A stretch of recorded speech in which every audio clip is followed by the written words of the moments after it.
पुरणपोळ्या करते।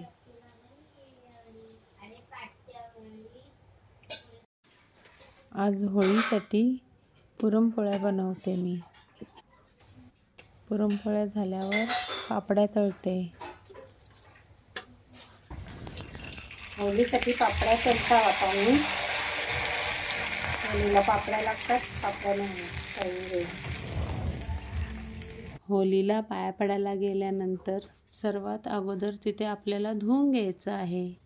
धुतल्यानंतर तिथे आपल्याला छानशी रांगोळी काढायची आहे।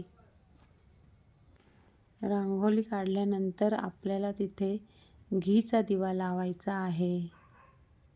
घी नसल्यास आपण तिथे तिळाच्या तेलाचा दिवा लावू शकता। दिवा लावल्यानंतर होळीला पाणी घालायचं असतं। पाणी सोडल्यानंतर तिथे पापड्यांचा आणि पुरणपोळीचा नैवेद्य ठेवायचा असतो। पापड्या आणि पुरणपोळ्या ठेवल्यानंतर नारळाला हळदी कुंकू लावून तिथे ठेवायचा। नारळ ठेवल्यावर मग आरती करायची असते। आरती केल्यानंतर मग अगरबत्ती फिरवायची। अगरबत्ती फिरून झाल्यानंतर जी आपण साखरेची माळ आणलेली आहे ना, ती होळीला घालायची असते। ती साखरेची माळ घालत होती ना, ती धागा कमी असल्यामुळे तिथे त्याला काही राहतच नव्हती। मग कशी तरी पानात अडकून तिला ठेवली मी। साखरेची माळ घालून झाल्यावर आपण होळीच्या भोवती 5 प्रदक्षिणा घालायच्या असतात। प्रदक्षिणा घालून झाल्यानंतर जो तांब्यात पाणी होता तो पण होळीला टाकला।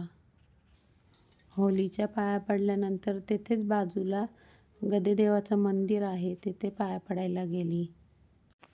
तिथे गेल्यानंतर मी गदेदेवाची पण पूजा केली। तिथे गेल्यानंतर मी गदेदेवाला पण हार घातला।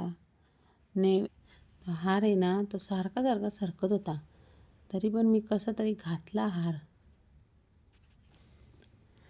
पुरणपोळ्या आणि पापड्यांचा तिथे नैवेद्य दाखवला। त्यानंतर मी तिथे हळदी कुंकू लावून नारळ ठेवला एक। पुरणपोळ्या आणि पापड्यांचा नैवेद्य दाखवून झाल्यानंतर कापूर पेटवून मी आरती केली। त्याच्यानंतर मी अगरबत्त्या लावल्या। माझ्या जोडीला मावशी पण होती, ती पण पूजा करत होती। आम्ही दोघी बरोबरच गेलेलो पाया पडायला। नंतर तिथे बेंड वाजायला लागले। तिथे लगेच होळी पण एकीकडे रचायला घेतलेली।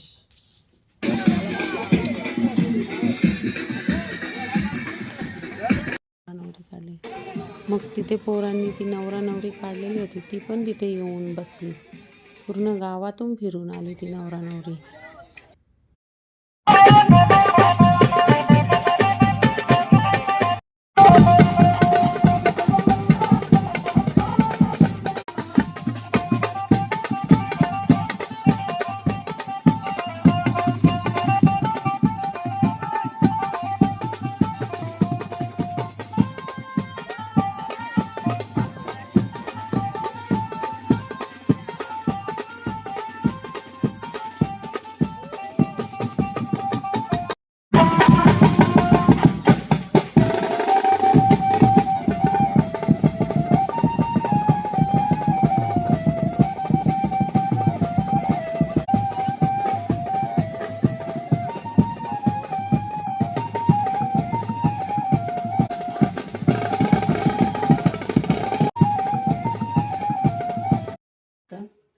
व्हिडिओ आवडल्यास लाईक करा, शेअर करा, सबस्क्राईब करा। Bye bye.